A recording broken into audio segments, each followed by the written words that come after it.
All right, and we are live. Hello, everyone out there, and welcome to the stream this evening.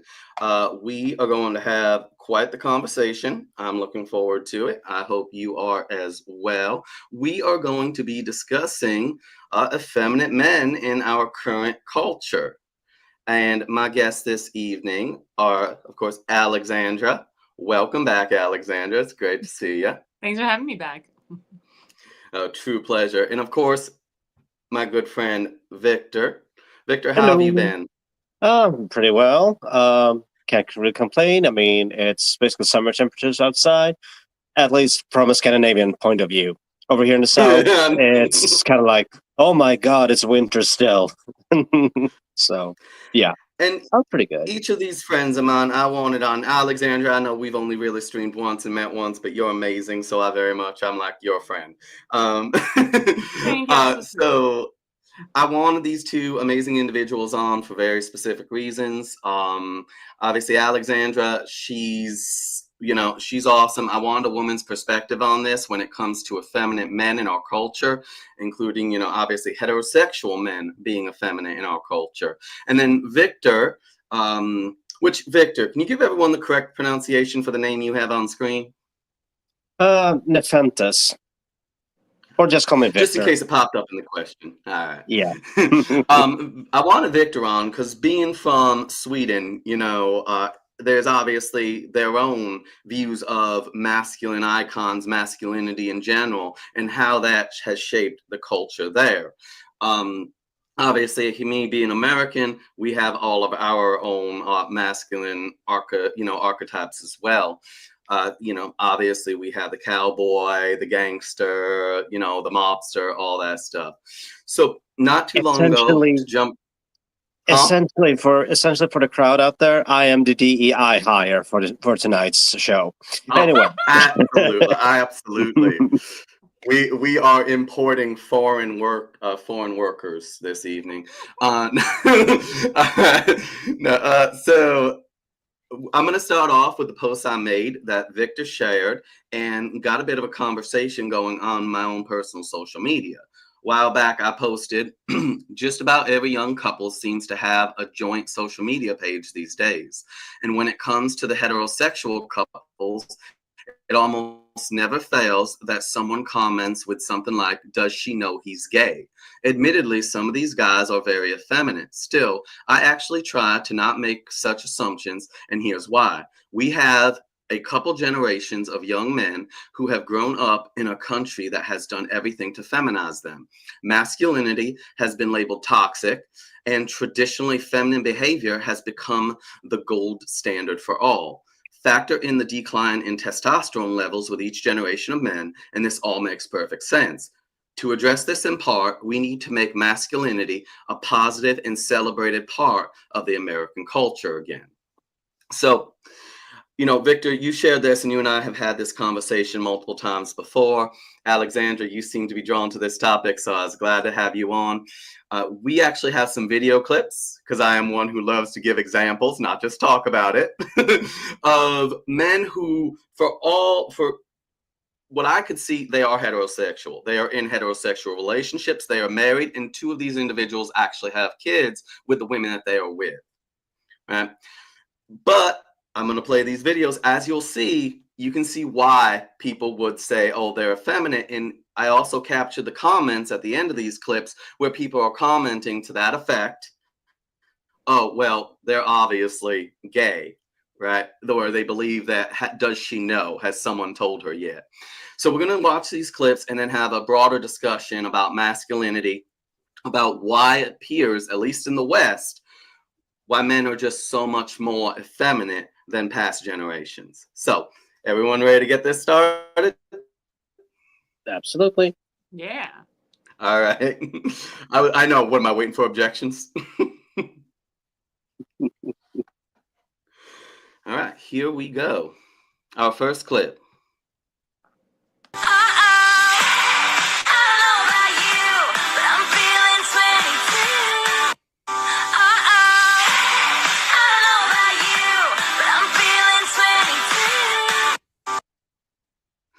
All right, so as you saw that clip there, he, is moving in a very feminine fashion, traditionally feminine fashion, right? Each of these clips gets progressively more effeminate. So I'm starting off with a lighter one. But apparently this individual, he and his wife, who's pregnant, that's why he's doing that motion, and it says 23 weeks pregnant there. He has a long history, as you can see in the comments. Jeanette Burton wrote, he always acting like a girl. I get the gay vibe too, a response to her. And then going back just a little bit before I open that up, we have a comment about sugar in his tank. Sugar in his tank, which I've always found is one of the most amusing references to a man being a homosexual. I've always found that very entertaining, actually. Sugar in his tank. So let's start with this one quick. Alexandra, what's your take on this? Is this an expression of very effeminate behavior, or do you think this is just more in the line of this is a man joking around? He does have a very soft appearance, well kept. What do you take this? I've actually seen this video many times. The vibe that I got is he's just kind of like making fun, of the whole thing. His wife is pregnant. I think he's just kind of like role playing and pretending like he's the pregnant one in that particular video. That's the vibe that I got from him. Yeah. Did you ever watch any of the other content, Alexandra? I didn't, unfortunately, no. I checked out a few. I get why people are saying in the comments, he's always acting like a girl. He's definitely feminine, sugar in his tank, because he does. But this could just be for the show, right? But we have more examples of this. Victor, what's your take on this? I'm actually going to go with Alexandra on this because, to me, it seems more like he's playing a character more than anything. Feminine? Nah, not really. I can still very much tell that it's a guy. And, coming from, well, you and me, Kevin, we are from the same generation, so we all remember the metrosexuals, so to say. Absolutely. And confused all of us. Yeah, and to me, it just screams that, okay, he's playing around. It's more of a character thing, and he's making maybe a parody. And, well, if he is like that normally, well, sure, I haven't really watched many clips at all, so this is actually the first time I ever see him, but maybe metrosexual, maybe. That's kind of the vibe I get, really. The man is clearly well kept, so we can say that much. It is funny. He obviously takes care of himself. He's well groomed. That hairline is finely trimmed and pointed. The facial hair is well kept. And just looking at the skin, if that's not makeup, that's well moisturization, all that stuff. Which, as you just said, Victor, we have the rise of the metrosexual, right? So yeah, I'm gonna go with you guys on this. Other videos, he does act effeminate as well, but could this just be for the laughs? Now, before we move to the next one, which, like I said, these get a bit more involved and a bit more like, would you say though that 10 years ago, do you think a husband and an expectant father would act this way making a video, or would he just be more moving in a masculine sense, maybe just rubbing his belly?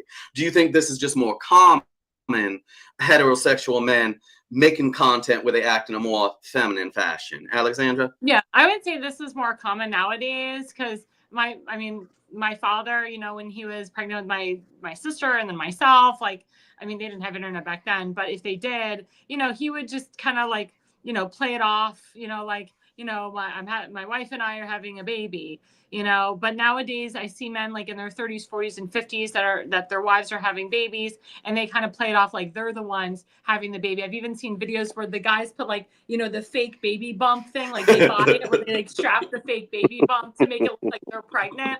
So I see that a lot in men that are in their 30s, 40s, and 50s, and they're about to be fathers for the first time. All right, Victor. I would say 5 years ago, this is when things like this start to become a little bit more common. So I'm actually going to go with Alexandra on this too. That I know that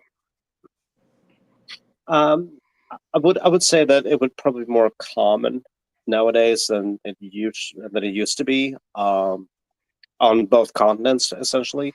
Yeah, I'm totally with Alexandra on this. All right. And that's kind of my Before we move comment, on to the really. next clip. No, trust me. I Let's know get you around guys to are going to have it. more comments. You both are going to have more in-depth comments with the next two videos. I believe that wholeheartedly. But before we do that, a quick shout out to just some of our regular viewers on YouTube. I'm seeing Vinny commenting. Welcome back, Vinny. You commented on the last stream. We love having you. On Facebook, Andrew, thanks for watching, and everyone on Facebook, thank you for watching as well. Greatly appreciated. Also, please like, share, subscribe. All right, so this next video is of someone that you all will probably recognize his face. I'm horrible with names, although I do have his last name in this clip. He is on, for the Olympics, he's on the men's gymnastics team, gentleman with glasses. I know he helped, I believe it was for the first time in their category, the gymnastics team won at the last Olympics. The medal that they won, I think it was gold. I don't follow the Olympics that closely. But this gentleman, there's been a lot of conversations about him in regards to his sexual orientation. I'm going to play this clip, which is actually I play the clip. It's a quick clip of him speaking, and then a man responds to that, and then we're going to just dive right into it. All right? All right. All right. A big cheerleader in this journey for you so far. Definitely my girlfriend, Tess.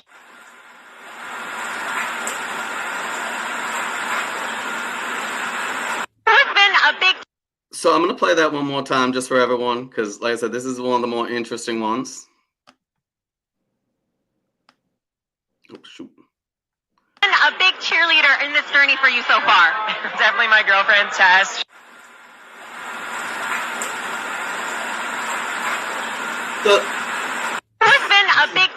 So if y'all heard that, it's obviously definitely my girlfriend Tess, right? And it's in a very feminine fashion. Now, I looked this up. So this is, I don't want to butcher his last name. He's on the American team. This is him and his girlfriend and their cat. He has been with her for a number of years. Her name is Tess. That is the girlfriend he mentioned. He met her at Penn State. And they've been going out since 2016, from what I could find. And so this is him and his girlfriend. Now, what's your guys' take on this initially? If you were to just see that what would be your response, especially the way he spoke, hearing a man speak that way just in general? Alexandra, let's start with you. I'm just going by, like, never meeting this person, never watching him on Dancing with the Stars. I would question his sexuality. I would say he's a closeted homosexual, just based on watching that clip and listening to him with the very high-pitched voice, if I knew nothing about him. Victor. Again, I agree with Alexandra. And honestly, the fact that he's only had one girlfriend, I'm not saying that, over here in the US, obviously, it's a little bit more common to have, your high school sweethearts and everything else, right? So, but kind of looks very gay, not gonna lie. It's kind of Yes, like, oh everyone, my lord. It's oh my Victor comes lord. from the Viking culture. They're arranged marriages as soon as they're old enough. No, just kidding. Yeah, I mean, it's kind of like, the way I'm getting, well, the vibe I'm getting essentially is, okay, girl, you need to do some soul searching. That's all I'm saying. That's kind of what I'm getting from this. I'm not doubting that he has a girlfriend. I don't doubt that he loves her and everything. It's just that I'm gonna be a little bit of a cunt. Sorry, I mean, an asshole. And I'm gonna say that I would not take a straight man seriously that acts like that, and then again, I don't really take gay men seriously either that acts like that, because to me, it's an affectation. It's not an actual real personality. You're deceiving someone. I'm not sure if that makes sense, but it's kind of like, what are you trying? What's the game here? Well, I mean, yeah, as we both know, Victor, and I'll admit, as a homosexual man, I closet dated when I was younger, right? When I was in the closet before coming out, before I felt comfortable coming out, I had girlfriends, right? full disclosure, never went beyond kissing, but I had girlfriends, right? So yes, there is that. I'm going to speak a little bit more, though, to this younger generation of men after the next clip. But I do think there is a greater conversation to be had here because, interestingly enough, there's a documentary called "Do I Sound Gay?" and it focuses on the quote-unquote gay accent, right? And how a lot of even gay men, the way they speak changes once they start getting deeply involved in the gay community, right? It's not uncommon for the voices to become more feminine, for the expression. Me, I've always talked with my hands. I come from a family that talks with their hands, so this has always just been. But and I'm just I will European. admit, I've caught myself when I'm around my gay friends, especially the more flamboyant ones, yeah, and Europeans in general, that I speak more, in a more happy, like, oh, hey, it's, like with my female friends as well, which we'll go into that a little bit more. I want to move on to this next video, though, because this next video is a longer one. It's a little over a minute. And this couple, I've really been going to their social media accounts for a while. And I've gone back. If this is a pretend, it is one of the most committed acts that I've seen, given that I know this couple's history, and we can go into that in a bit. So here's the third clip,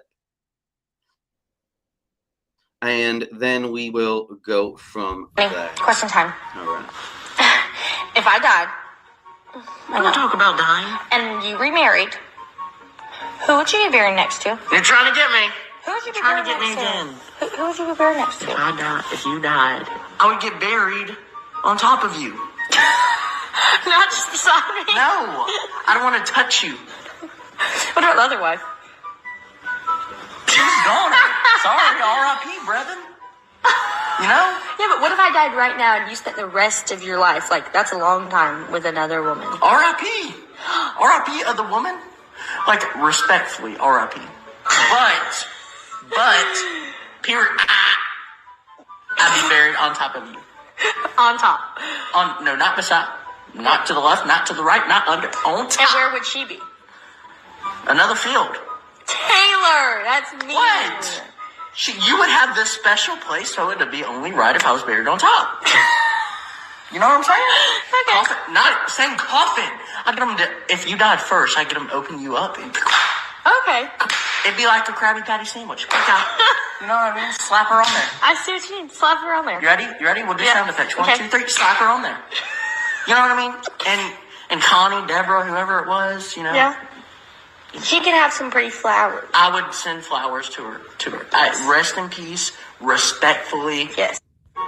And all right, so as you can see in the comments there, there's a lot of "you'd be on top of a boy." This is actually the most interesting comment. I wanted to read this one. Now, again, just so everyone's aware, I'm going to get your guys' reaction, but I just want to speak to the research I've done. I've actually followed this couple on different social media, gone back. They have a daughter together. Their wedding is featured on social media, all this stuff, right? Her illness, she's battled heart issues, I believe, and they've had that on their social media as well and going through that as a couple. Now, this theory right here, like obviously on the one, you'd be on top of a boy, that's above the Jade comment. And then again, you would be on top of a boy. Sorry, there's one, you mean a boy comment too. So Jade's comment here is one of the more interesting ones. I still believe they aren't really married. He is her gay friend, posing as her husband, mostly due to the fact, as seen in these videos, she's so annoying, asking dumb questions, bossing him around, play tricks on him, and pretending another guy visiting and all that dumb shit.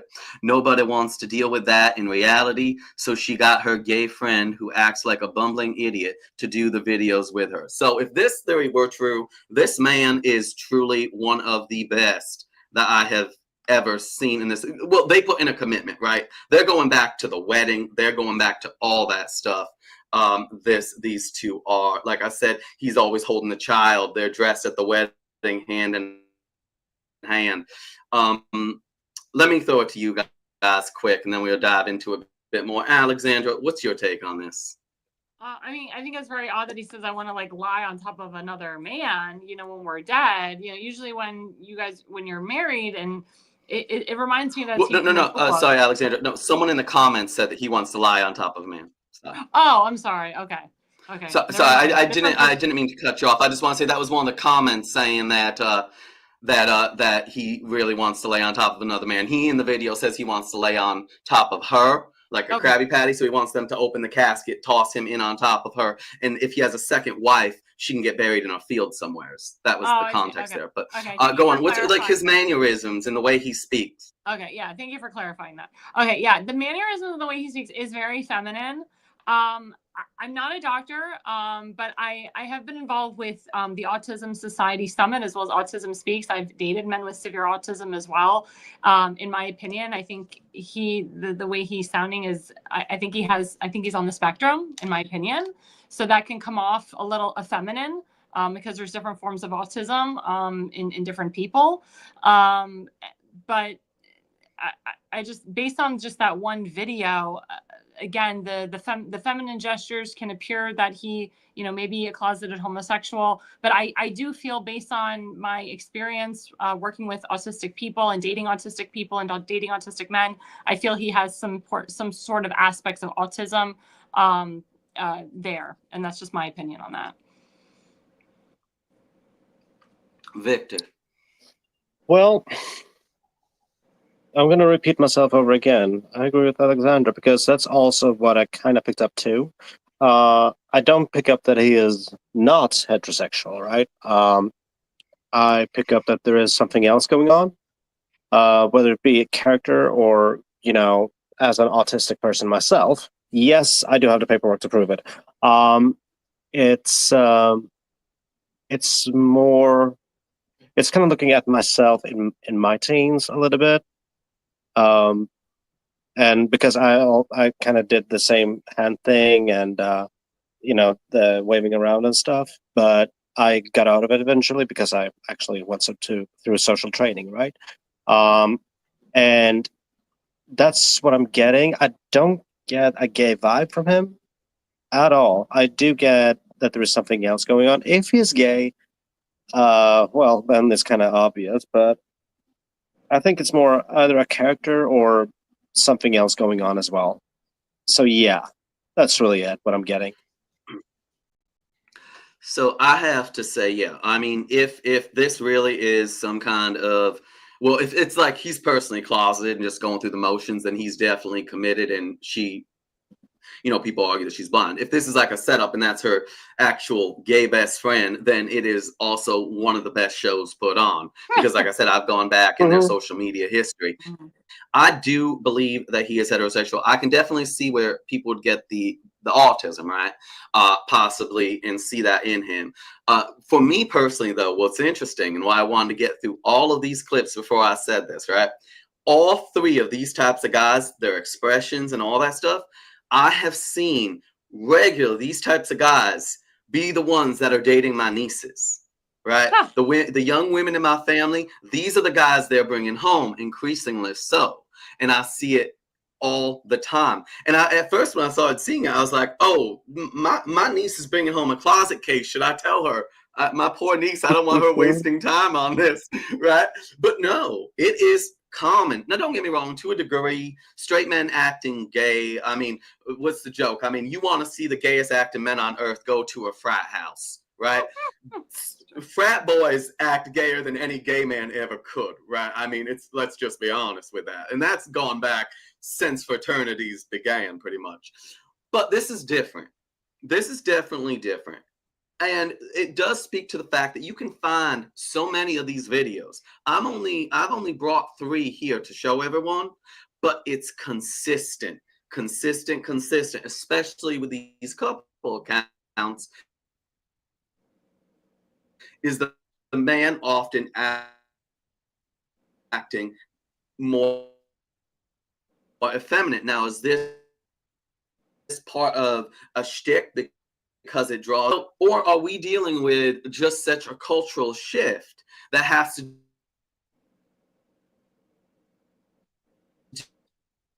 do with stuff such as Western in the Western cultures in general, which we will dive into that a bit more. But first, do you guys like action films, American action films? Yeah, I do a lot. Would you okay. say that you're both a fan?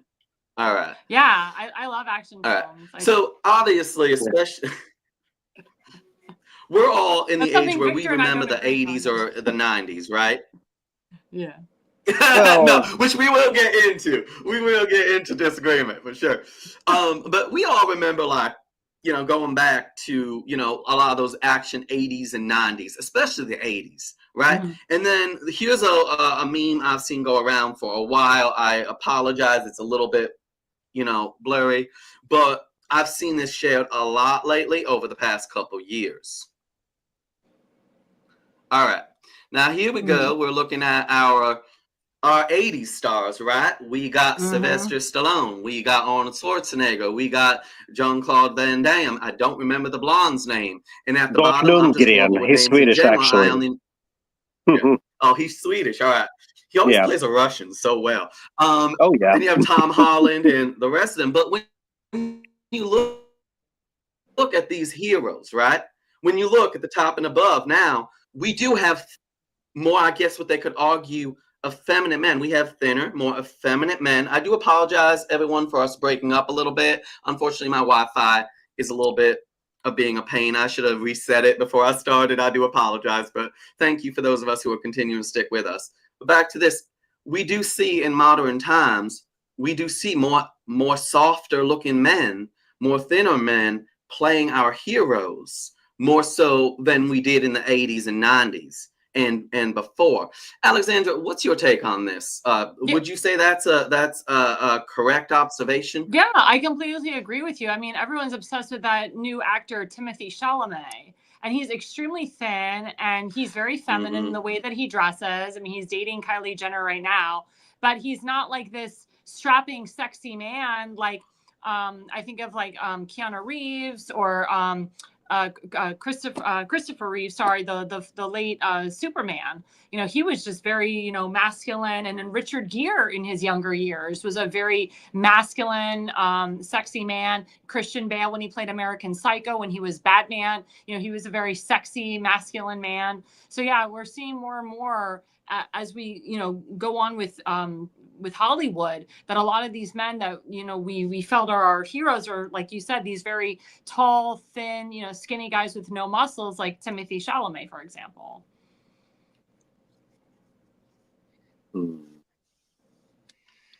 Victor, I know, and Well, this is why I wanted you in on this, Victor. Coming from a different culture and their transition at all.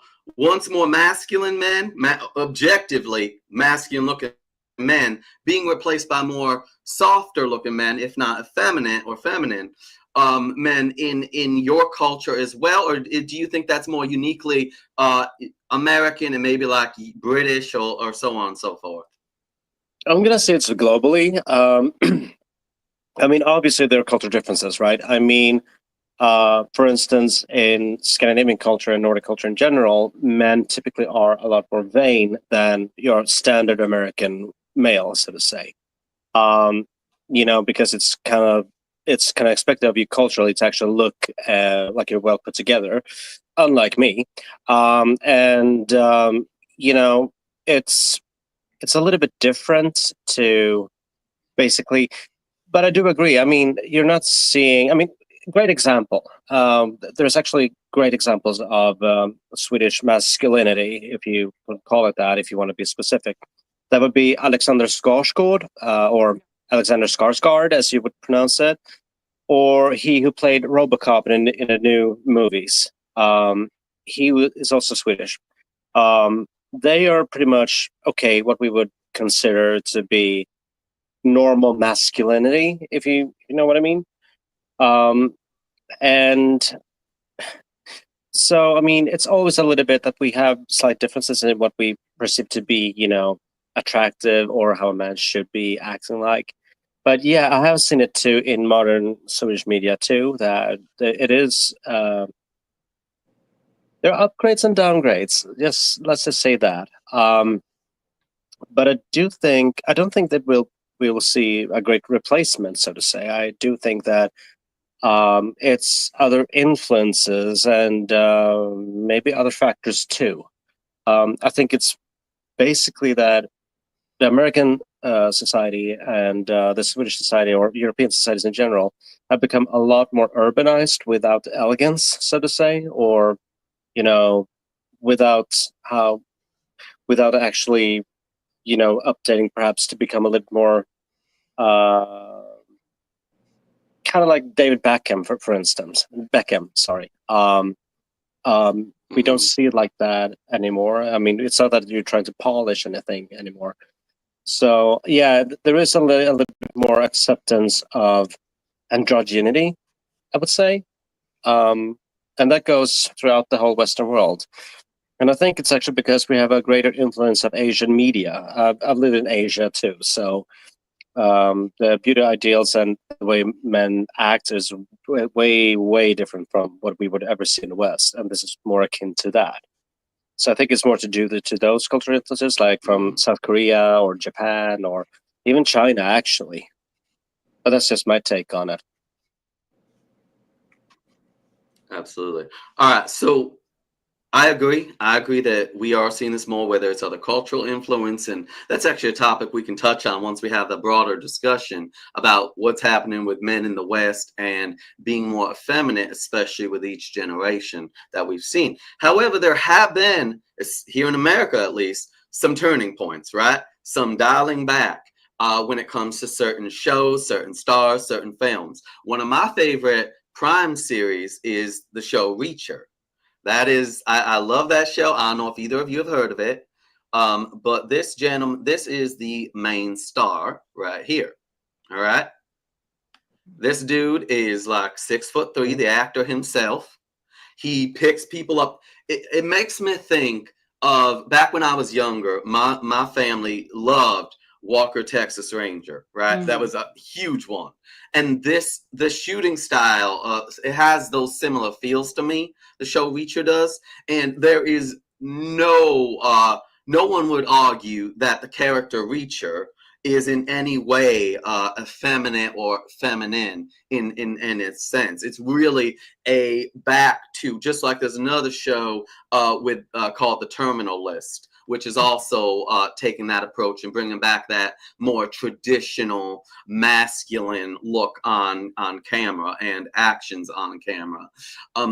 Would you both agree that this is a trend that you see maybe in response to the more modern, feminine-looking hero that we've had for probably almost the past decade? Alexandra, what's your take? Definitely. Another show that's a great example is Yellowstone. Yellowstone had Kevin Costner. He's a very masculine man, and also Cole Hausner playing Rip. I know a lot of women love that look, the more big muscular guy with like the thick beard is like, really sexy, that rancher type. And then there's another guy on that show also has like the long hair with like the goatee and the beard, just very masculine characters. Same thing with, I think 1923 is another prelude to Yellowstone. Landman now with Billy Bob Thornton. People think of him as a very masculine man, a very masculine character. People are saying he looks better now than he did 20 years ago. So I think, those shows like Yellowstone, Landman, they're kind of countering, to the more feminine shows out there. Another show was True Blood. Like you said, Alexander Skarsgård, that's kind of like how he got his name with that show True Blood. Eric Northman, that Viking, that he wasn't a protagonist, he was kind of antagonist, but he was a main character. And then you had the guy Bill, who served in the Confederacy, that strong masculine man.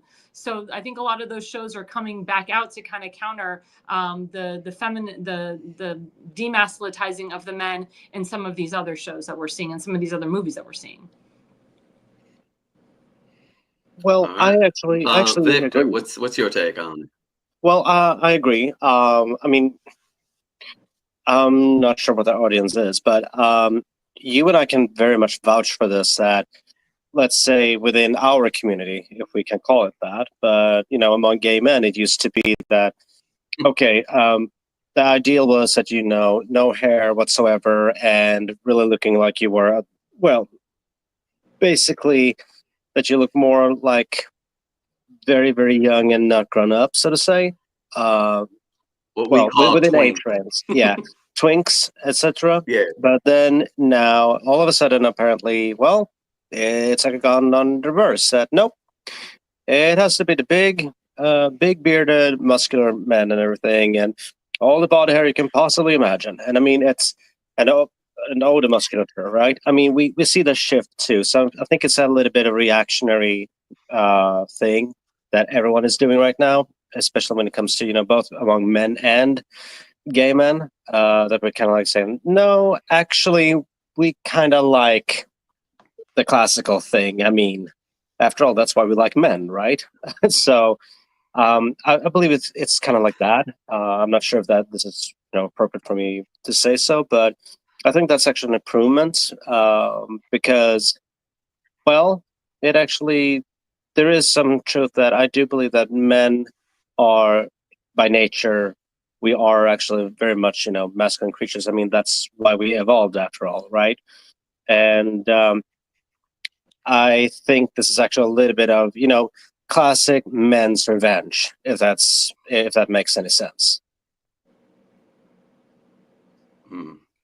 And Victor, I will say this. I mean, because you kind of touched on this, I think you both did to a degree, is that looks for men and women in our cultures have this cycle, right? They can be very, cyclical, right? We've had softer looking times for men in American culture, for example, right? Very clean looking times where all the stars were very clean. They didn't have the scruff, right? And that, that James Dean, right? That's that look, even though I know James Dean's personal life, but still the look, Elvis, right? A very clean, boyish look at one point. However, I would say the behavior was different. While the fashion may arguably have been softer, I still wouldn't have said it was effeminate back then. And the behavior certainly at that time wasn't more feminine. I think the effeminate part is a bit more unique to our era, to the past decade or so. But it doesn't mean there's no precedent for it in our history. What I do want to touch on, which I want to do a shout out quick to some of the viewers. I have a Patriot Government TV, all right, saying, "Sup guys, horrifying title." But it is eye-catching, isn't it? That title. So, and Vinny, again, thank you for hanging in there with us. You're awesome as always. Vinny is talking about the bear community, which, for those unaware, that is a reference to the burlier men in the gay community. But speaking of the gay community, the homosexual community, we have a history of that cycle, right? If people are aware of a look called the Castro Clone. This was a look that was well known among gay men, especially in America for a time period. It did become its own stereotype, its own genre of essentially gay. It wasn't as broad. Well, you could just simply make it a little bit simple. Basically, village people, leather man. Essentially, pretty much. So I actually have I put some pictures together in a show, in a little clip for everyone. And here are some of the looks, so you have an idea of what I'm talking about when I talk about the Castro Clone, right? Here we go.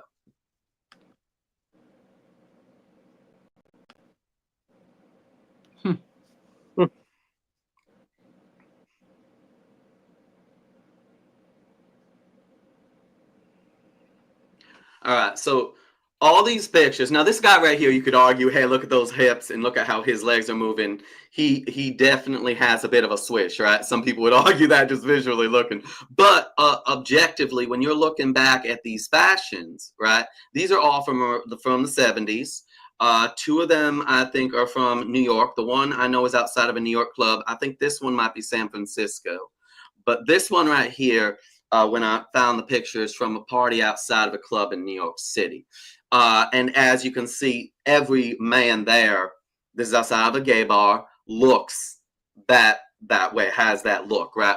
Now so this even shows that even in the homosexual community, it wasn't always the soft feminine men and stereotypes that are attributed today with that, right? Even among gay men, homosexual men, there was a more masculine presence at one point. Now, I've been involved in many debates as to what shifted.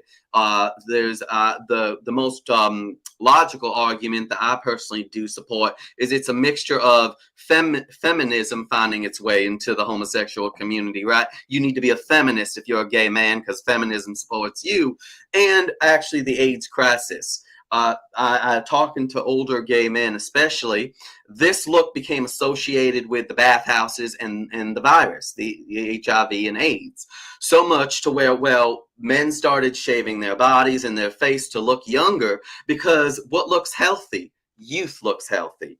So that's one of the arguments as to why the homosexual community shifted in appearance to a more feminine overall look. Now, Alexandra, I know I'm not going to in any way assume that you're an expert on the homosexual community and its cycle of looks, but what do you have any take on this?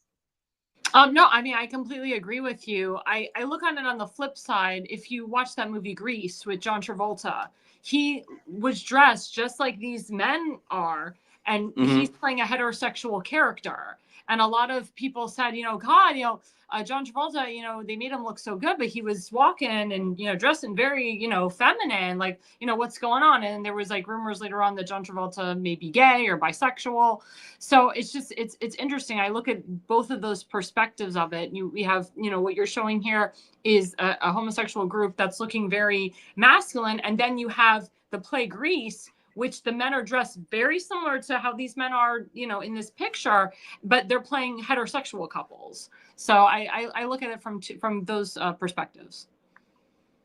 For me, I actually do believe that. And actually, one movie I like, if anyone's Oh, go ahead, Kevin. Sorry, go, Victor. I was just going to mention the movie Cry Baby and Johnny Depp. That's also one that came to mind. Just putting on that leather jacket, if anyone's actually seen that. But Victor, what's your take? I mean, does this cycle, is it also in Sweden, would you say? As far as I can tell, it's a little bit like that too. Granted, Sweden and the Nordic countries in general, just like the USA, has a pretty big redneck and hillbilly culture, right? So I think it really depends on where you are. And if you are in a more urban setting, then yes, you will have much more feminine looking men and everything, right? But if you are in a more rural setting like I am when I'm back home, right? You won't really find that. It's really like, okay, well, rednecks essentially, and they kind of look like, the men on the picture here, right? So it's not really so I think it's just like in the USA. It's really different if you are in a rural setting or if you are in a more urban surrounding. And I do believe that in order for actually be able to live in a more urban environment, you kind of have to feminize in a little bit, because as well as I do that if you would have a temper like any other redneck has, well, that ain't gonna fly if you're gonna be in the salons of upper class of New York, right? In New York City, that's not gonna fly. So I think it really depends on where you are, because I don't think that men are as much affected by the trends when it comes to masculinity versus femininity, as much as we have glamorized perhaps a little bit too much the more feminine way of, or effeminate way of looking, really. And I think you, Kevin, can vouch for this. I mean, yeah. I know I should have brought up some of my past looks. I know I should have actually brought those on. I had some interesting looks in my youth. But then again, people would argue, well, see, you're a homosexual. But because here we're having a discussion about men in general, and being more effeminate than the generation before, whether it be heterosexual or homosexual, which brings us from that. Which, one more point on that is, even in an urban environment, a city environment, you're going to see a difference between men and how they present themselves based on if it's a neighborhood or an artsy district or the center of Manhattan versus out in the other boroughs, right? You're going to have different representation of masculinity, even in many city environments. But overall, I think we could argue that visually and, visually and behaviorally, we are seeing more effeminate men, which honestly brings us to our final discussion point right here. This quote is one of my favorite quotes. I'm not going to lie. It's hard times create strong men. Strong men create good times. Good times create weak men. Weak men create hard times. And in this argument, we're just going to also do slash or replacement of effeminate men in regards to creating, weak men, effeminate men, So what are your positions on this overall? I mean, like I said, when I look at my nieces and the men they're dating, it is unquestionable to me that these younger men are more effeminate than any generation I've seen before. As a young man myself, we've had boyish looks before, absolutely, in our culture we have, but these young men act more effeminate than I've ever seen young men act personally. And I think that many people will testify to the same experience. In regards to what is responsible for this, we can talk about, decrease in testosterone. We can talk about the toxic masculinity culture, right? The fact that anything masculine we've now labeled toxic, especially in America and in the West in general. And that we actually have put feminine behavior, especially in our schools, above traditionally. We used to have the saying, boys are boys, right? Let boys be boys. That's not something we do anymore. We tend to punish boys for being boys and acting up. Now, from my take, this is all contributing. The lower testosterone, the villainizing of masculinity, and the putting the acting feminine on a high as the gold standard, especially in schools, elementary, middle school. I think all these things contributed to the effeminate young men that we're seeing today, even if they are heterosexual. What are your guys' takes on this? Feel free to just go after it, dive in. Alexandra, let's start with you. Yeah, I mean, I agree with you 100%. I'm going to take it from my personal perspective because I'm currently not married, and I'm still in the dating scene and whatnot. And I noticed a big significant difference in the dating, let's say 15 years ago, than the dating of today. I can tell you that COVID really changed the way that people date. Online dating became the big thing. And when you're online dating and you're not socializing with a man or a woman, you tend to not know what to say. You tend not to know how to dress. You tend not to know how to be. And then we had the hashtag Me Too movement, which changed a lot too. So I'm noticing that the men the women have to be the men in the relationship. The women have to initiate. The women have to ask for the guy's phone number. The women have to say, hey, you want to go out for a cup of coffee? The women have to take that initiative. And I noticed, like, especially after COVID, some men, their testosterone went up. Some women, their estrogen went up. I noticed sometimes in the dating scene, I get this from a lot of my girlfriends, is they go on dates with men and they expect them to go to bed with them the first date or the first 2 dates. And if you're looking for someone serious, you kind of want to get to know that person first before you jump right into bed with them. And I think it's just because of how things have changed and society has changed. Men and women don't really know how to date anymore. Men and women don't really know how to be anymore. And with this, and I don't want to bring up politics into this, but I will, with the change of the new administration, we're going to start to see more masculinity come back. We're going to start to see, men be men and women be women. And I think that's the whole thing with removing the DEI programs. And that's the whole thing with having Pete Hegseth as our new Secretary of Defense. And we have strong men and strong women in certain positions to really, again, and I think we talked about this also, Kevin, in our last segment or when I was with you about the roles, the role that the woman does and the role that the man does. And I think that has to, we need to bring that back. What is the role of the woman and what is the role of the men? And I really feel that people need to read that book, Men Are From Mars, Women Are From Venus. It was a great book. And it kind of depicts the roles of the man and the woman. And Alexandra, before we get to you, Victor, because for several reasons I can't wait to get your input on this. Alexandra, you're right. And to be honest, that's all men, right? All men having a natural role in a culture as far as even being protectors, right?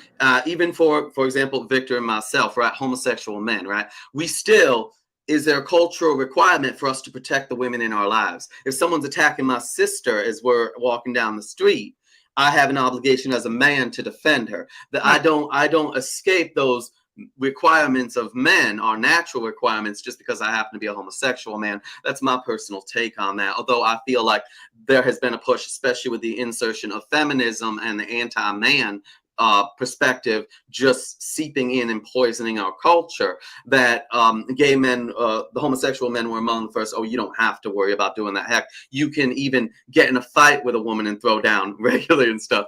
But Victor, the reason I also want your take on this is obviously you are from Sweden, you're from Europe, right? You have that input, you have that perspective, but also living in America, you get to compare these two worlds, right? You get to compare and contrast, and so that's really why I find your perspective on this valuable here.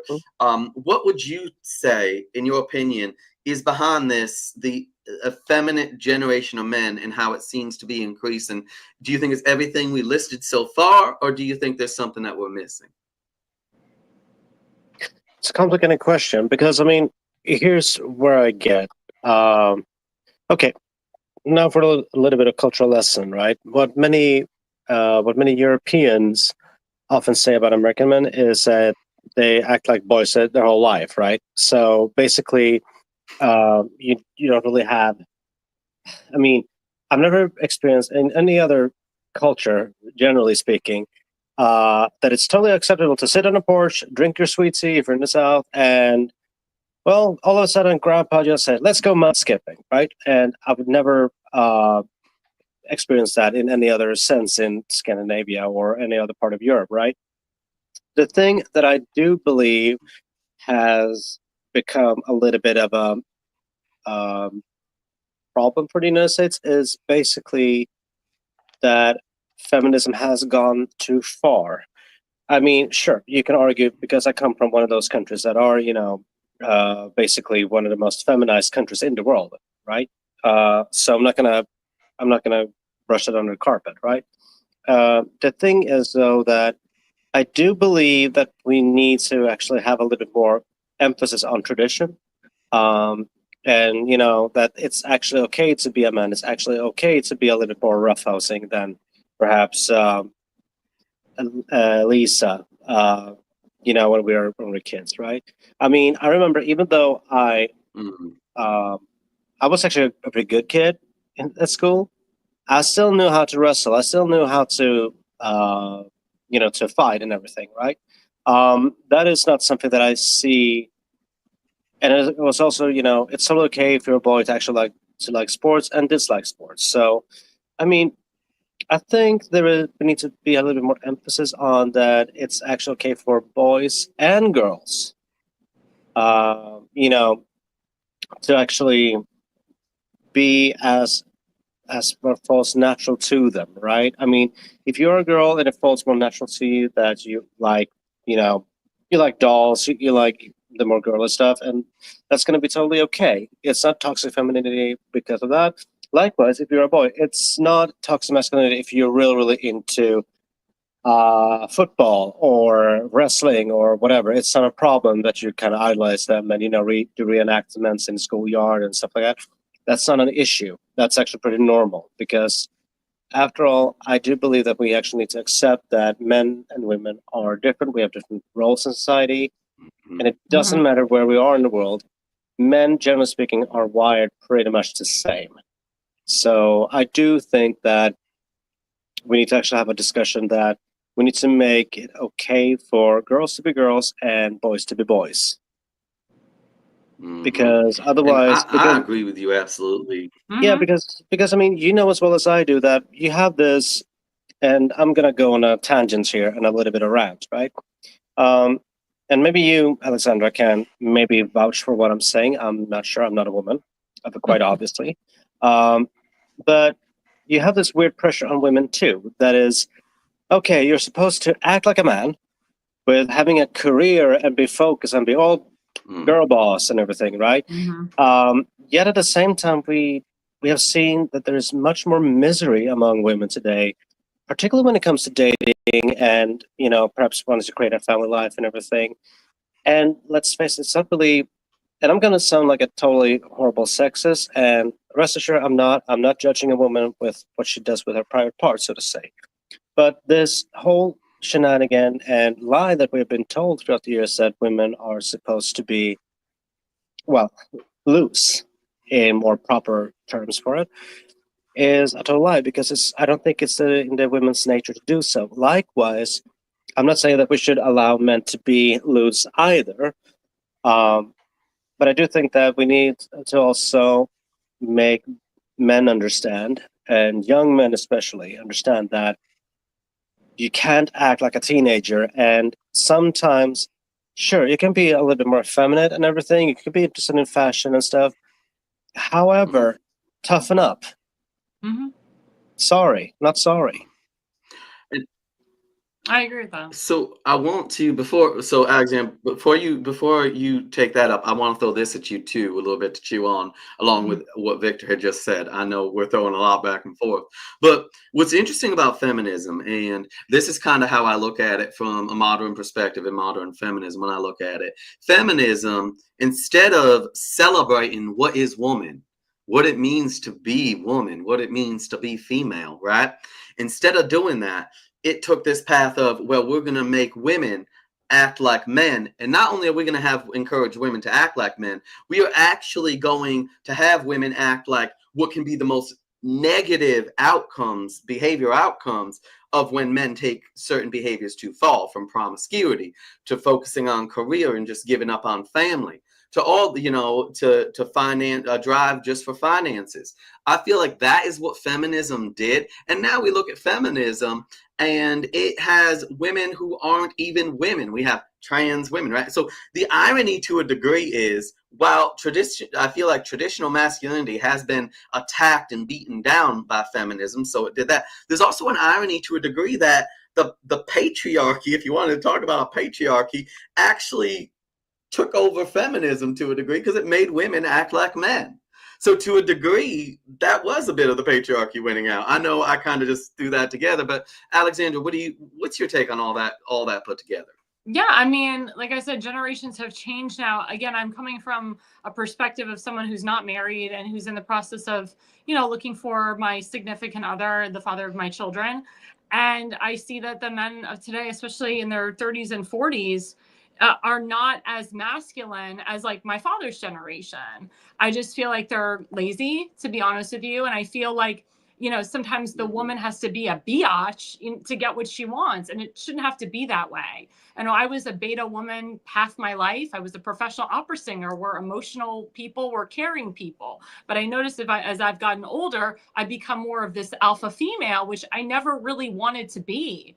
But I feel like society has kind of shifted and kind of made me that way, to be like this, this strong woman. Now I'm an entrepreneur. I own 3 businesses, which is great. But when, I don't like it when I go on a date with a man and he's always asking me, well, what do you do for a living? And how much do you make? It's not about that.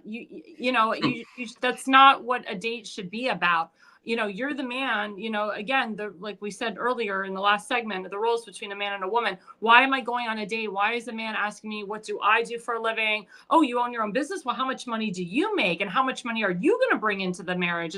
It's stuff like that, again, like I said earlier, men and women really need to like relearn how to date, relearn how to get to know people, because again, the men are becoming the women are becoming the men, and it's not good. It's not good at all. And it's very scary out there. And I feel bad for young girls such as myself that are single, that are, trying to find their significant other. It's very tough out there. And I hope that, now with the new administration, that we're moving into the right direction where men can be men again and women can be women again. Well, actually, Alexandra, since you were Jewish by ancestry, right? Yeah. Yes. And I am. That's even tougher because I only date. Yeah, but here's actually something that I do. Both our culture still has that I think that American culture lacks. and I'm talking about, standard American culture, right? You have rites of passages. We have rites of passages. And I think that is also, even though perhaps in Sweden, for instance, that you have still very much feminized men, you still have the expectations, especially in rural communities, that you still have the rites of passage that you go through, which is, the confirmation from the church, and you're now supposed to act like a man, and we kind of still have that old expectations, right? And in Judaism, we have this both men and women, I should say. It's the same ceremony, but still. And in Judaism, you have bar and bat mitzvah. So I mean, it's the same thing. It's a coming of age thing, and I think that is perhaps a way to save the Western male is actually to have a little bit of rites of passages, right?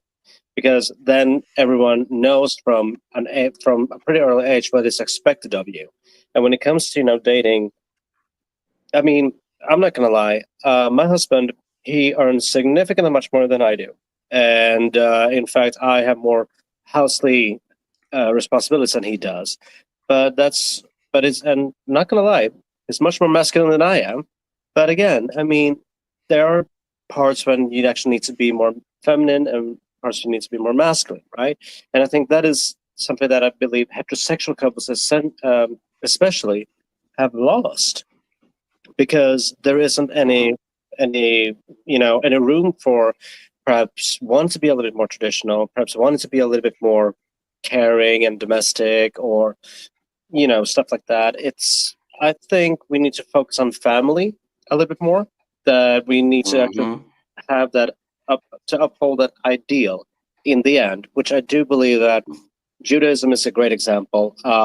Mormons, some Protestant societies and congregations and stuff are really good at. But I do think that religion can play a pretty big role in this, because if we're going to return to tradition, we need to perhaps have a discussion about what's actually good from religion. Even if you are not necessarily a believer, there are still some truth to it, because you know exactly what you're about to expect. Yeah, I mean, I always and go back Victor, to tradition, with the movie Fiddler on the Roof, who the role of the male, who day and night must scramble for a living, feed his wife and children, say his daily prayers. And then the woman in Judaism is responsible for the home, who must know the way to make a proper home, a quiet home, a kosher home, who must raise a family and run the home while Papa is free to read the holy book. I mean, those are those Judeo-Christian values that I grew up with. And so did I. Yeah, to some exactly. extent. So I agree with you that religion does play a big role. And also it depends on, the couple and the person. I'm a more traditional Jewish person. I celebrate Shabbat. I go to synagogue. I study to become a rabbi. I would like to, marry somebody who's Jewish and keep those traditions, because that's how I grew up. Other, Jewish families aren't like that. They're a little bit more secular. But, I agree with you. As long as you have some type of religion, in your life, that also helps you, go back to those traditions of old, and also helps you go back to the role of the father and the role of the mother, the role of the husband, the role of the wife, etc. Yeah, and I mean, when it comes to this, I mean, both you and so I quickly want to apologize if I cut you guys off. That's okay. You can. You're the host. You both are breaking up a bit on my end, so I just wanted to quickly insert that. I apologize if I tend to insert on that, because I love that you guys are having this discussion, because you guys have both touched on something that I've witnessed. My heart goes out to both young men and women in our culture, because they both are lost in regards to what it means to be a man, what it means to be a woman. But also, like, for example, I would talk to so many young men, including in my family, and they tell me stories about getting yelled at if they hold the door for a woman. They get yelled at for, basically doing all this stuff that they were taught to do as young men. And it's so sad. It's so deeply unfortunate. And then also for women, this is my funny thing, and to me that's entertaining. I would hear young women who are that alpha type, right? And it's funny because they would talk about wanting traditional men. And I will say, in my response usually to that is, all right, you want a traditional man, but are you acting like a traditional woman? Right. Or they'll say, I want a man who treats me like a queen. And my response has become, well, are you going to treat your man like a king? You know, and I feel like that. So I feel like both. And on the part of young men, I think they're being led astray by men that I just don't understand. I mean, I understand why young men have been drawn to them, like the Andrew Tates of the world, right? I'm going to be honest. Andrew Tate, the way he talks about women, I would not want this man dating any of the women in my life, especially the good traditional women that I know, because especially if we're going to talk about religion, right? Are men in Christianity, and I believe this in Christianity, men are directed to love their wives and respect their wives as Jesus loved the church. So, and that's not reflected in a lot of that. It makes me think about one nephew. He was talking about his struggles in finding a woman. He wants a more traditional woman, right? And in part of this conversation, he was talking about his ex, this young woman he was seeing, and he uses this wording exactly. Well, this bitch I was seeing, and he says it so casually. And I said, all right, I'm gonna be honest with you, nephew, right? If you're using that phrasing towards a woman, this bitch I was seeing, you are not ready, nor are you deserving of a traditional good woman. I'm going to be honest with you. If that's the phrasing you're using, and these young men are getting these behaviors from these Andrew Tate types, and it's so sad. And then on the opposite end, you have feminists, modern feminism, leading so many young women astray and having them act like men. And it's just absolutely heartbreaking, in my opinion. Well, I mean, I think when it comes to, you know, and again, I'm just going to be using Judaism again. Again, sorry, Alexandra, that I'm using your religion, but I've studied it for quite a long time. I'm not going to convert or anything. It's just I find it really interesting. But you also have the same phenomena in Judaism too. And above all, Judaism has something that I do believe Christianity can actually take lessons from, and that is actually being sex positive within a marriage. That's correct. Well, can I add to that a little bit? So in Judaism, in the Ketubah, which is the Jewish marriage certificate, it actually says, and I know it in Hebrew, I can translate in English for the viewers, is it talks about how the man is supposed to sexually please his wife.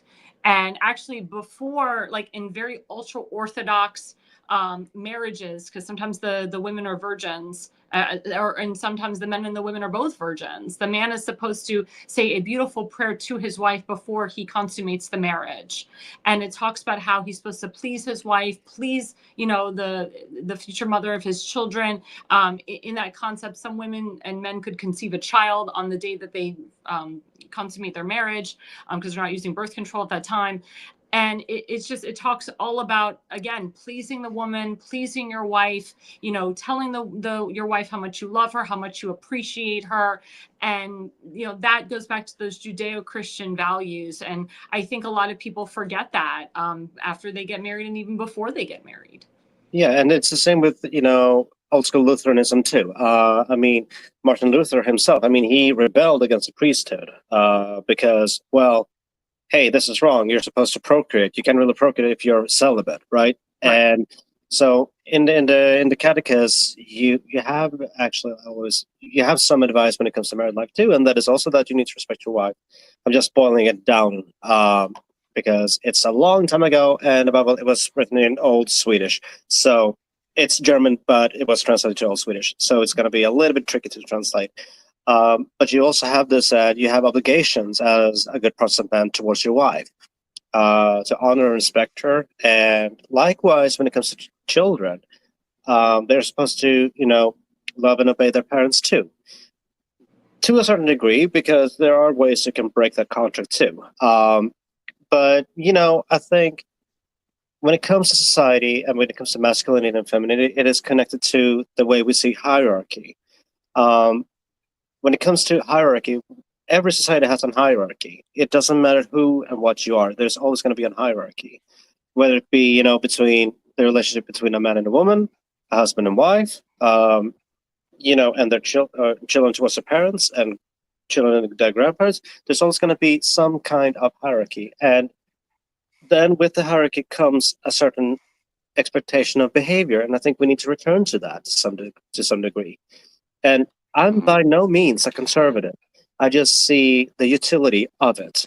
And in this case, I believe that modern dating has essentially ruined both men and women. And when it comes to the masculinity aspect. It has ruined masculinity just as much as it has ruined femininity as well. I agree. And so we are just over an hour, so I don't want us keeping people too long. So I figured one of the things is if you two are okay with this, because I feel like we could just talk for hours and hours about this, and I'll definitely have you both back on in the future to talk about this topic or similar parallel in the future, just because this has been a great conversation. So given that we are an hour, I do want you each to get a chance to give your at least for this stream, your final perspective on what you feel the overall issue is with masculinity. For me, I will say this. I first want to start with testosterone levels. Yes, our testosterone levels are decreasing among men, and I think this is a contributing factor. Obviously, we have a generation of men who are not nearly as active as the generation before them, right? They're more have weight issues, more obese, which we're talking about, higher levels of estrogen, and lower levels of testosterone. We're talking about diet for men, where alcohol use and sleep patterns as well. So from the physiological, from the biological, chemical perspective, I think testosterone levels are playing a role in this of these effeminate men. Absolutely. Because I'll be honest, I'm not as physically active at a job as my father was, or generally most of the jobs I've had. I recently had a pool construction job, and yeah, that was definitely more physically active. But I also noticed a difference in how I felt as a man when I was doing that. Generally a young man today, he's going to take his car to a shop to be worked on. Back, I remember my father, if there was an issue with the car, unless it was truly something that he just could not grasp, he was fixing that car, right? And you don't see that as much anymore. So there's that with the levels of testosterone in health and all that stuff. But I think culturally we have the greater issue, right? Like starting at a very young age, we have this attack on boys being boys. Before we even get full on with masculinity, boys being boys. My godson, he's gotten in trouble twice at school, even sent home once, because when he was 5 and first started going to school, he got sent home because he did the gun. He did the pew pew playing with another student, another little boy, and he was sent home, right? Because he shouldn't be doing that, right? And in our education system is unquestionably, right? When you look back at ADH diagnoses, you're looking at young boys being diagnosed left and right? Like when I would see these little boys being hyper, I'm like, they're just being hyper. They're being what little boys have always been. The majority of the cases. Sometimes there are actual issues. But the majority of cases that I've seen, including in my own family, so this is personal, has just been boys being hyper. Oh my goodness, groundbreaking. A little boy being hyper and unruly. Oh my goodness, alert the authorities, which schools do in some cases these days. But also how our education system approaches teaching boys and girls. Statistically speaking, males learn more hands-on.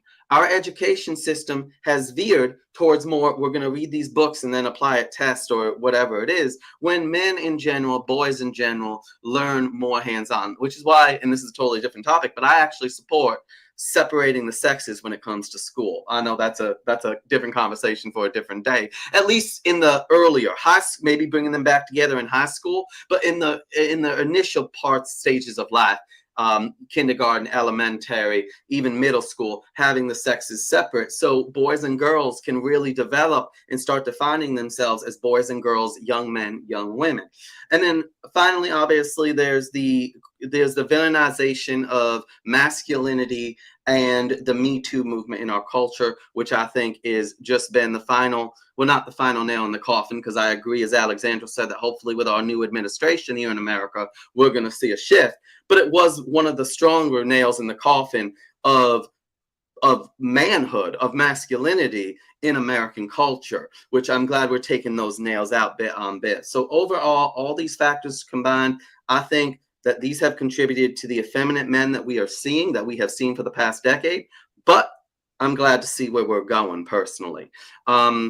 So with that, I want each of you to give just a summary. You can respond to me. I see Victor. I'm going to go to Victor first with this one because I could see that finger up. Victor, yeah. I'll throw it to you. What's your final take on this? Well, it's actually about what you said. So, okay, this is a personal anecdote, right? over here in the US, and I'm gonna go in a more adult themed, so to say. Let's just say when I'm here, I'm much less virile, so to say, than I am back home, even though my husband is far away. And we have by no means an open relationship at all. I do think that it's actually down to food because, well, I eat a lot better than I do here. And that's not because of, you should know, me, Kevin, that I hardly eat fast food at all. And I'm actually very careful about that. It's also that I'm much more active back home than I am here. And I can only assume that, when it comes to fertility among women, it's very much, connected to the estrogen level in your body too. And, well, if I compare to the standard American diet and compared to, my traditional diet, which is a Scandinavian one, with old-fashioned Scandinavian one, I should say, because there is a modern diet called the Scandinavian diet. But anyway, and I can honestly say it's about the food. It's very much about the food. Because if you look into all the substances that you have in your food here in the US, it's a lot of side effects, and some of those substances are known from mice to reduce fertility and desire to even procreate, right? And then you will actually see male mice not wanting to actually do the deed, so to say, or to even be interested in creating a small little family and litter of their own. And so I do think that with RFK at the rudder, I think it's the first step to improve, not only because I do believe that food and masculinity is connected, just as it is to femininity as well. I do believe that once that is taken care of, I think that will be kind of like a panacea for many of the issues that we're seeing. Culturally, yes, there's a long way to go, but I do believe, as you pointed out, that with a little bit more tolerance for, hey, eat well, go out, be active, and everything else, I think a lot of these things will solve itself. I was gonna kind of attest to like the men with like the low, testosterone and how to get that back up. And this is coming from, I'm coming from a heterosexual perspective, men dating women, women dating men, and this can go to a homosexual couple as well. Try to, be more active with the person that you're with. I know like with guys that I've dated, like when we both work out together, we're building up a lot of energy together. We're both losing weight together, which, the guy's seeing I'm taking care of myself. I'm seeing my man a little bit, differently. And, you get, the hormones start to raise a little bit, I haven't hiked in so long, and I dated a guy and we started hiking, or I went to the gun range with the guy that I dated. And then, things, became good with us, and I say to the women too, change up your look a little bit. Don't, wear sweatpants every day, dress nice, have a date night with your man, change your hair. I change my hair all the time. I dye my hair. I wear my hair straight. I wear my hair curly. I wear my hair wavy. Sometimes I wear wigs. I give my man a different perspective because he's looking at different women throughout the day, or he's looking at magazines or on the internet of different types of women. Maybe wear different types of underwear. Like you've always worn granny panties. Maybe try wearing a G-string. Just bringing stuff, to kind of raise the testosterone of your man, get him more interested with you in the bedroom. And then as women, if you've never cooked before, a lot of men do like a woman that cooks. Maybe find out what they like lasagna or their favorite meal. Maybe they like beef Wellington, and start making that for the man. And then the man will appreciate that, and his testosterone will go up because he feels that his woman is appreciating him and taking care of him. Also with men, if you're a guy that, has a little gray in their hair, has a little, silver, and they see their woman isn't really jumping on them too much, maybe try dyeing your hair a little bit, maybe spraying some color spray on. And then also, wakens the woman to wanting to kind of jump her man a little more. It's these little things that, men and women can both do together collectively to kind of, increase the libido in both the man and the woman. And just because you're married, just because you've had kids, does not mean you have to let yourself go, men and women. You want to do something too, to kind of, boost up your self-esteem as well. And I think those little changes also will help couples in the long run. And also, if you've been dating somebody for years and years and years, maybe doing those little changes, maybe that'll boost your boyfriend to propose to you or to have children with you. It's just those little things that you can do to kind of help your dating life or help your marriage. Absolutely. I think that is amazing advice. Yeah. Advice. I know. Visuals there. You put the mindset. You got the mindset in the gutter. You know that, Alexandra? You're a horrible influence. No, I mean, trust me. Well, total honesty, Victor's the worst. No. All right. So with that, though, I do want us to wrap this up. As I said, we could go on forever, and I will definitely have you guys back on because I want to, and I'm saying guys in a general term to anyone woke watching this, right? No. I just want to thank you both for coming on. Alexandra, I especially want you to come on in the future because I want to touch on femininity in America, in the West, and how that has impacted. This has been a great discussion about masculinity and how we have a generation of more effeminate men and what we think is behind that and also how we can address that. So this has been a great conversation overall. I want to give you each an opportunity to let anyone who's watching know where they can find out more about you if you have that social media. And for anyone watching this, I will actually include links in the description of this stream once I get a chance to update that. So Alexandra, where can people find you? Yeah, thanks. I'm all over Facebook, Alexandra Levine. I'm on Twitter at Alexandra LEVI20, Instagram at ARLevine85, Truth Social at ARLevine85, and on YouTube at Levine Consulting. All right. Victor. All right. Well, you can find me on Twitter. My handle is @Nefentes, which is here, and then the number 5. I tweet about my shenanigans and my takes on things, and I may be a little bit of a catty person online, but I'm usually nice. So, yeah. People, you're gonna love Victor on this take. It's great. And Victor, sometime I think we should just sit down and have like our normal conversations and stream them because they're always entertaining as well. Which I want to close this up with. I'm actually going to be streaming regularly with one of my friends, Chris Barrett. So we're going to be doing a segment called KC Reacts. We're just going to watch clips from, our culture in general and respond to them and, have a laugh or have a serious discussion, maybe both within the same stream. I will also put all my information where you can find me on the social media platforms in the description once I get a chance to edit this stream. It may take me a day or so please bear with me. On that note, I actually asked that Victor and Alexandra hold on after I end the stream, just because I always love the feedback. And I want to wish you all who are watching, who have joined us, I want to wish you the best. Thank you for joining. Thank you to those who have participated. Vinny, Patriot, Mark on here, Andrew on Facebook.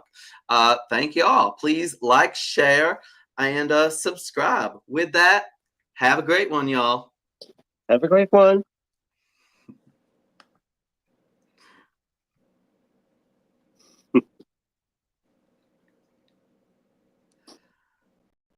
All right, it is still live. It is not ending the stream. I do not know why.